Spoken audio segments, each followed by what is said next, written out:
Bismillahirrahmanirrahim. Elhamdülillahi Rabbil alemin. Vessalatu vesselamu ala nebiyyina Muhammedil emin ve ala alihi ve ashabihi tayyibin tahirin ve men tebi'ahum bi ihsanin ila yevmiddin ve ba'd. Yerhamukallah.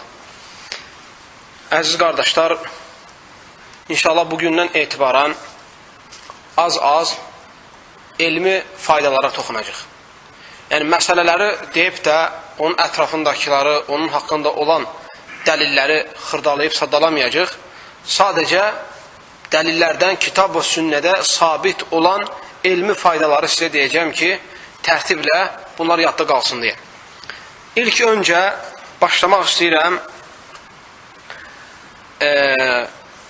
cümə gününün əhkamlarından, sünnələrindən və ədəblərindən elmi faydalar olaraq birinci fayda odur ki, cümə günün əhkamlarından cümə gün məscidə tez gəlməyə çalışmaq. Bu cümə günün əhkamlarından, sünnələrindən və ədəblərindəndir. Müsəlman çalışmalıdır ki, ən birinci gələnlərdən olsun. Hədis var bu barədə, bilirsiniz. Peyğəmbər s.ə.v deyir ki, kim ilk girərsə məscidə cümə günü, Allah yolunda bir dəvəni sədəqə etmiş kimi savab qazanar. Bir dəvə. Dəvə bilirsiniz, əziz qardaşlar, böyük bir heyvandır. Və onun qiyməti zamanımızda maşının qiymətindən daha bahadır bəzi ölkələrdə. Bir dəvəni Allah üçün sədəqə vermiş kimi savab qazanırsan.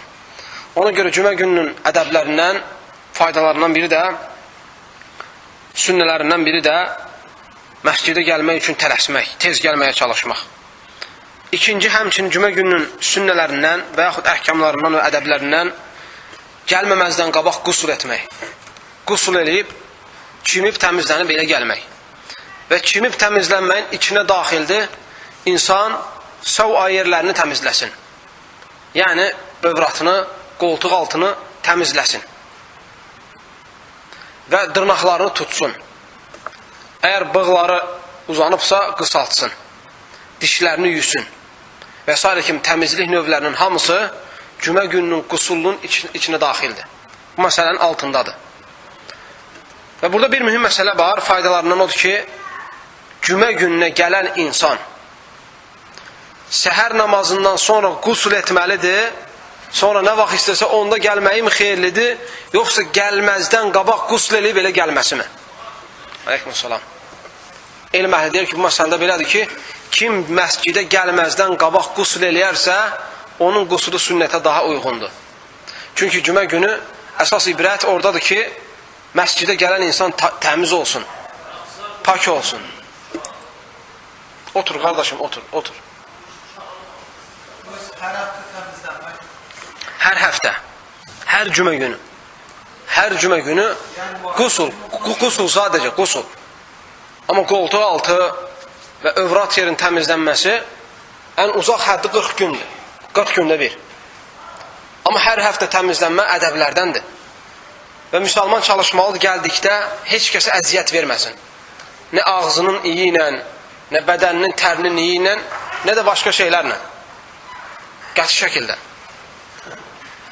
Üçüncü, həmçinin cümə günün əhkamlarından və ədəblərindən və sünnələrindən cüməyə gələn insan ən gözəl və ən sevdiyi və ən təmiz paltarını geyməyə çalışmalıdır.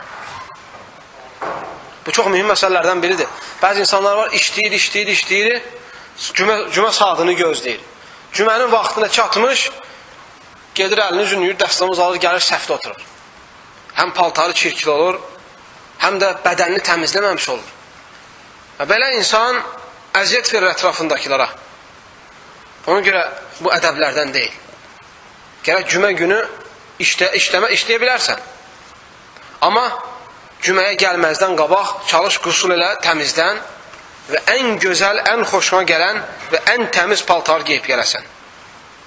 Və həmçinin cümə gününün ədəblərindən, əhkamlarından və sünnələrindən cüməyə gələn insan nəinki qusul eləyib təmiz paltarda, eyni zamanda xoş olan və ən qəşəng iyili olan ətirlərindən də istifadə eləməlidir. Ətirlənib gəlməlidir. Və adətən özünün və başqalarının xoşu gələn bəzi ölkələrdə Allah müstəhan ətir növləri var, adamın ətrafında otura bilmirsən.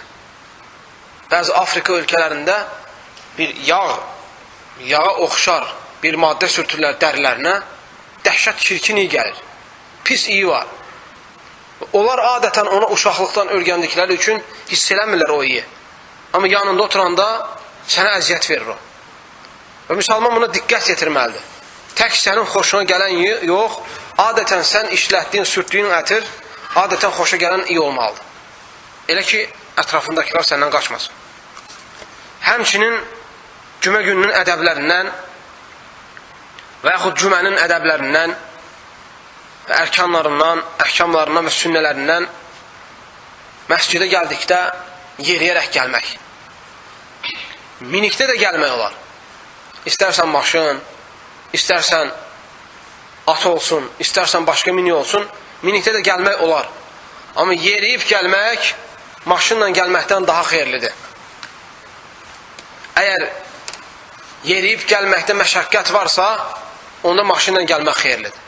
Yəni, o manada ki, bir insan yeriyib gəlsə, uzaqdan gəlir, yeriyib gəlsə, ayaqları şişə bilər, xəstələnə bilər, müəyyən təzyiqlər ola bilər və bu da onun səbəb olar ki, sonra vacibləri yerinə yetirə bilməsin. Belə halda yox. Əgər məşəqqət yoxdursa, çətinlik yoxdursa, onda o zaman və xüsusən də məscid yaxındırsa, sən olan yerə, onda çalışıb yeriyib gəlməyə çalış. Çünki yeriyib gəlmək, minikdə gəlməkdən məşəqqət yoxdursa daha xeyirlidir. Və həmçinin cümə gününün ədəblərindən, əhkamlarından və sünnələrindən məscidə girdinsə cümə günü, istərsən imam xutbə verə-verə olsun, istərsən xutbədən qabaq olsun, məscidə girdiyində ilk öncə get 2 rəkət məscid təhiyyə qıl. Məscid sünnəti qıl 2 rəkət.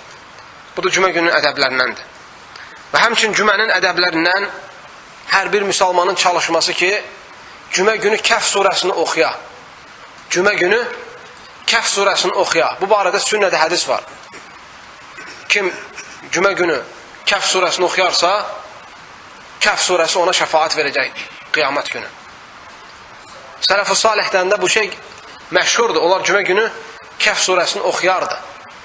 Bu, bugünkü gündə əziz qardaşlar, hicr olunmuş, tərk olunmuş sünnələrdəndir. Baxırsan, ola bilər ki, bəzi müsəlman toplumlar var, 1000 nəfər, 2000 nəfər, 10.000 nəfər. Əgər soruşsan ki, cümə günü ki, sizdən kim Kəhf surəsini oxuyub, baxarsan ki, 1000 nəfərdən 10 nəfəriyə oxuyub ya da oxumayıb. Bu açıq-aşkar bəllidir ki, bu sünnə tərk olunmuş sünnələrdəndir. Ona görə tərk olunmuş sünnələri gərək diriltmək lazımdır. Gərək yaymaq lazımdır. Əməl etmək lazımdır. Və həmçinin cümənin ədəblərindən, əziz qardaşlarım, əhkamlarından və sünnələrindən cümə günü özəlliklə müsəlman çalışmalıdır Peyğəmbər s.ə.və çoxlu salavat və salam oxusun. Peyğəmbər s.ə.v tövsiyəsi var. Deyir ki, cümə günü olduqda mənə çoxlu salavat və salam gətirin. Sahabələrdən biri deyir ki, ya Rasulallah, mən sənə nə qədər salavat gətirim? Peyğəmbər s.ə.v, yəni nə qədər salavat gətirim? Peyğəmbər s.ə.v deyir, bu qədər. Deyir, ondan daha çox gətirməyə qadirəm. Deyir ki, bu qədər. Hamısını deyir, qadirəm. Axırda Peyğəmbər s.ə.v deyir ki, çalış, zikirlərin çoxunu salavatla elə. Çoxlu mənə salavat elə. Çünki kim Peyğəmbər s.ə.və çoxlu salavat gətirərsə, Allah Teala ona sıxıntılarından çıxış yol bəxş eləyər. Çətinliklərdən çıxmağa nəsib eləyər Allah Teala ona. Özəlliklə sələf-i salih, sahabələr, tabinlər və günümüzə dək onların yolu ilə gedən bütün sələf-i salih bu sünnəyə əməl etmək hərisdir.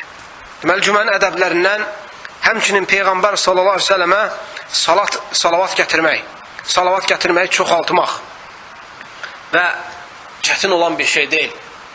Allahumma salli və səllim alə nəbinə Muhammed və yaxud da sallallahu aleyhi və səlləm və yaxud da Allahumma salli alə Muhammed və alə əli Muhammed kəmə sallaytə alə İbrahimə və alə əli İbrahim innəkə həmidun məcid. Bu kimi salavatları Peyğəmbər s.ə.və gətirmək insanı çətinə salan, məşəqqətə salan əməllərdən deyil. İstərsən minikdə ol, maşınla harası gedirsən, istərsən hər hansı bir işdə ol, istərsən otura ol, istərsən uzana ol, hansı halda olursan ol, çalış ki Peyğəmbər sallallahu salavat gətir. Çünki əziz qardaşlarım, əgər müsəlman bunu alışsa, cümə günü, yəni daima Peyğəmbər sallallahu salavat gətirib də, cümə günü özəlliklə və xüsusilə Peyğəmbərə salavatını çoxaltmağa çalışsa, onda o zaman inşallah o adam böyük xeyrə muvaffaq olmuş olar. Həmçinin cümənin ədəblərindən və sünnələrindən və əhkamlarından cümə günü xütbə zamanı heç bir şeylə məşğul olmamaq. Nə böyrün dəyini demək sakit dur, nə oturub xalça ilə oynama, nə təsbihlə oynama, nə telefonu söndürüb yandırmaq, mesaj yazmaq və s. kimi əməllər və s. kimi və yaxud yayınıb pəncərəni açıb çölə baxmaq, gedəni seyr eləmək, bu cür şeylərlə məşğul olmaq olmaz. Bu cümə gününün ədəblərindəndir ki, belə yayındırıcı şeylər tərk eləsən. Xütbə zamanı bütün diqqətin hamısını xütbəyə verməlisən. Bütün diqqətin hamısı xütbədə olmalıdır. Bu da cümə gününün ədəblərindəndir. Və həmçinin cümə gününün ədəblərindən və sünnələrindən cüməyə gəldiyin zaman insanları tapdalə qabaq səfə keçmək olmaz. Yəni insanları aralaya əziyyət verə gedib qabaqda durmaq olmaz. Məscidə girdin mi, bir boş yer tapdınsa, get orada otur. İnsanlara əziyyət verməklə. Və həmçinin cümə gününün ədəblərindən, xüsusən də bu 10-cu ədəb, yəni cümə günü səhvləri aralaya insanların boynunu basa qabaq səfə keçmək, bu çox baş verir. O məscidlərdə ki, cəmaat çox gəlir, ya məscid balacadır və yaxud məscid böyükdür, cəmaat çox gəlir. Belə hallarda o baş verir. Lakin burada ümumi müsəlmanlara lazımdır ki, əgər hiss eləsələr ki, məscid balacadır, məscidə nisbətən namaz qılanların sayı çoxdur, onda o zaman gərək geniş oturmasınlar ki, hətta insanlar çöldə qalmasın deyə.